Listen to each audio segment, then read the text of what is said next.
In a dimly lit room, unconscious people lie in a circle. A woman awakens, triggering an alarm when she moves. A man advises stillness. Another woman wakes, moves, and dies from electrocution. Lights turn on, everyone awakens, but a man dies instantly. The group is warned not to touch each other. A beeping starts, intensifies, and a man dies from electrocution. Panic ensues until a man controls the floor lights, causing a woman's death. They realize they control the lights, and thus, who dies? The beeping resumes and another person dies. A pregnant woman and others are in a voting process where the most voted person gets electrocuted. They try not voting, but electrocution still occurs. A man in a blue hoodie suggests a plan to vote out the elderly first, starting from his right. Despite disagreement from the pregnant woman, they proceed due to lack of alternatives. The first elderly man is electrocuted. They question a soldier who's clueless. A man recalls being abducted and seeing a red room with sedated bodies. As they continue discussing, the second and third elderly persons are voted out. The fourth elderly person also claims to have memories, possibly of aliens, their language and appearance. Some in the group doubt him, thinking he's making up stories to protect himself. Regardless, he is electrocuted. The man in the hat asks who will be the next target for the electric shock. They focus on a woman in a hat, questioning her age. Learning that she's only 52 changes their views.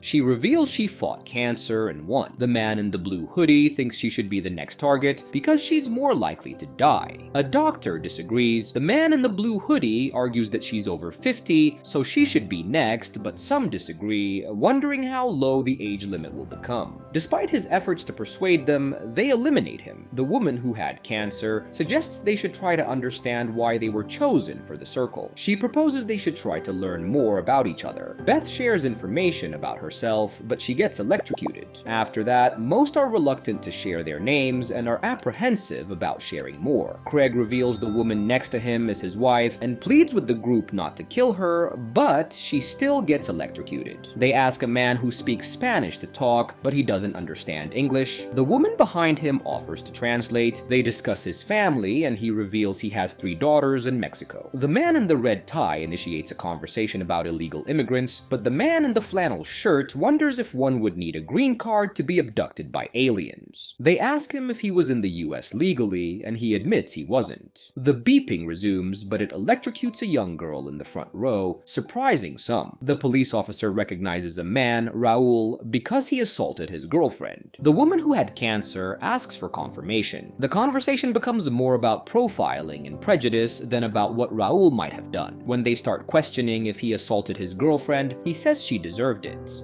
In the next round, Raul is electrocuted. After that, the blonde woman in the front row suggests they're supposed to figure out who's good and who's bad. She believes there must be a reason for their presence there, but the man next to her disagrees, suggesting the aliens want them to destroy each other. A blonde man interprets a woman's question as a debate about who should survive. They contemplate what criteria to use while a beeping sound continues. Suddenly, a Muslim woman in the front row gets zapped. An African-American man raises a racial issue, initiating a discussion.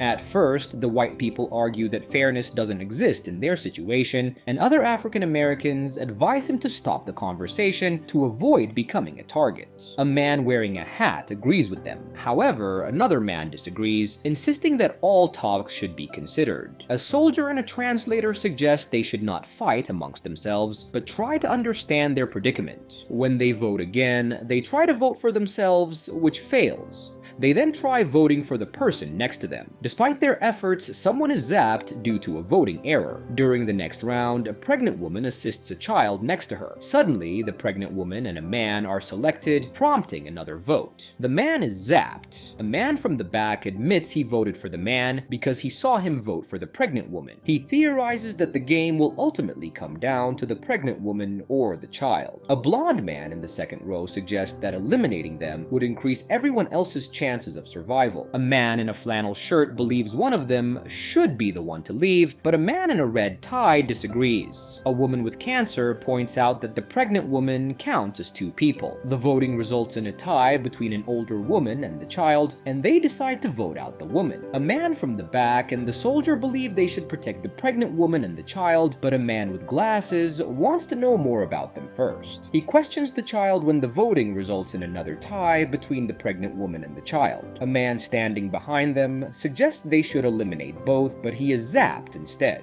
Craig suggests they ask for volunteers. No one steps up until a teenager does. They wonder why he would volunteer. He says he doesn't want to harm anyone. A man in a flannel shirt thinks it's not right because he's just a kid. Two other men disagree and ask if he's sure. An older man volunteers instead, and when the alarm sounds, he leaves the circle. Two men keep asking for volunteers, but won't volunteer themselves. The man in the flannel shirt thinks everyone except the pregnant woman should volunteer. The teenager is asked again if he wants to volunteer, and after the alarm, he leaves and dies. Everyone expects the soldier to volunteer next, but he refuses, saying he's given enough and wants to see his family and child. As time runs out, they wait for a volunteer. A woman volunteers because she's lost her son. A religious man assures her that she will see her son again. She says goodbye and leaves the circle. The conversation reveals people's true feelings about race. The group finally talks about religion. A man in a black suit says that their only god now is the device that zaps them. He gets angry and tries to find other non-believers in the group. When the alarm sounds, he thinks everyone will vote for him. He and a girl are chosen, and she gets zapped. He keeps provoking everyone, insulting a blonde woman by asking if she's a porn star. She denies it, but he keeps on. In the next voting round, he is eliminated.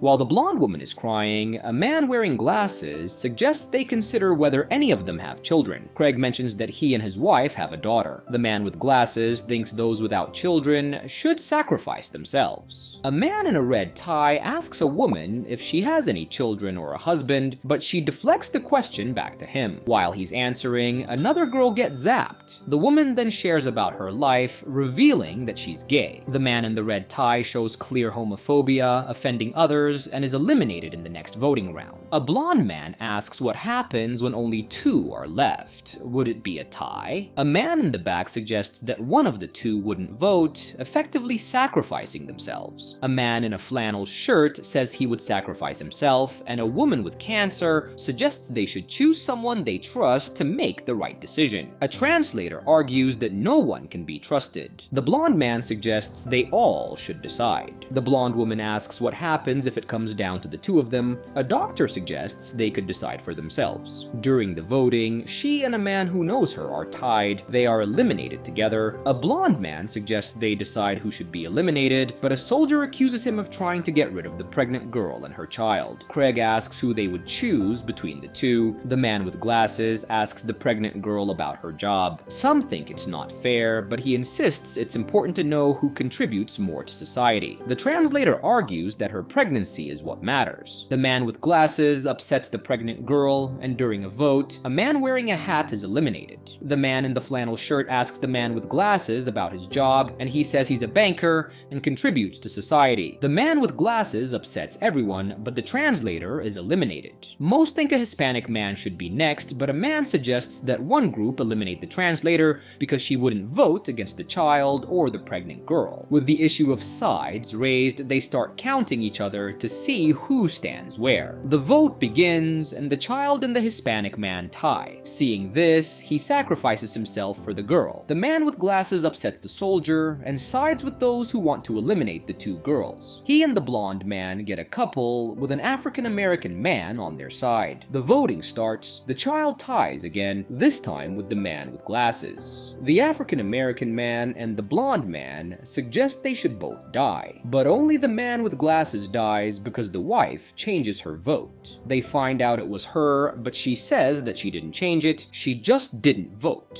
The man in the flannel shirt suggests that they all know they will die, and it's better to go out with dignity. Craig interprets this as implying that the child should die and the pregnant girl should be the last one standing. The blonde man tries to get the blonde woman on his side, but when he fails, he suggests they should vote for the man in the flannel shirt to balance things out and have more time to discuss everything. They vote for the man in the flannel shirt. The group tries to identify the majority within each subgroup. The soldier suggests they vote for a woman, testing her husband's loyalty. Craig changes his vote at the last moment, leading the soldier to propose that they all vote for an African American man. After the man is eliminated, a blonde man accuses Craig of lying about his marriage marital status to manipulate the group. They question Craig and his wife, who falters when asked for her husband's name. Craig admits it was her idea, but he is still eliminated. The woman, pretending to be Craig's wife, insists she didn't lie about having a child. The blonde man reminds everyone that they are all killers, but he promises the woman that he will protect her if she sides with him. He asks an older man which side he's on, but the man remains silent. The blonde man then tries to persuade a woman to join him by appealing to her family's sentiments. The voting results in a 5-way tie between the blonde man, the soldier, a woman with cancer, a blonde woman, and a gay woman. Only the blonde man survives the revote. A deacon cries as the blonde man continues his strategy, asking a pregnant woman for her vote. She refuses. A man in the back maintains his strategic position. The deacon apologizes to the pregnant girl and steps out of the circle. The man in the back and the blonde man realize they need to change strategies. The blonde man proposes a trade. He'll give up the woman pretending to be his wife for one of the girls. They all vote except for the older man, and the woman pretending to be Craig's wife is eliminated. The man in the back notes that the older man never voted throughout the ordeal and has survived this far. The man at the back and the blonde man argue about the older man. The man at the back tries to convince the blonde man that they should all vote for the older man. However, the older man and the pregnant girl have an agreement about their votes. The device removes the blonde man, leaving only 4 people remaining. They all vote for the older man, and he is eliminated. The remaining man talks to the 2 girls about why this is happening. He suggests that aliens might be conducting an experiment to understand human nature and values. The pregnant girl questions why they would do this by making them kill each other. The man explains that by choosing who dies, the aliens can observe how people judge each other and how they think. He tells the 2 girls that they must decide who among them should die, as he can't make that decision. The girl decides to sacrifice herself for the baby. He tells her they'll go together, but at the last moment, he votes for the pregnant girl. Both the girl and the pregnant woman collapse, but nothing happens, leaving him alone in the room. Another vote begins. He curses the aliens, thinking they'll kill him anyway, and doesn't vote. When the beeping stops, he realizes he's tied to the baby and must choose between the baby and himself. He chooses the baby. He wakes up outside, looking up at a spaceship. When he stands up, he sees that there are multiple spaceships. He manipulated everyone in the room to reach the final round of the voting circle, knowing what he would do if he got there. He saved himself. And with that, the movie ends. We hope you enjoyed our recap. Like the video and subscribe to our channel for more amazing recaps. See you in the next one.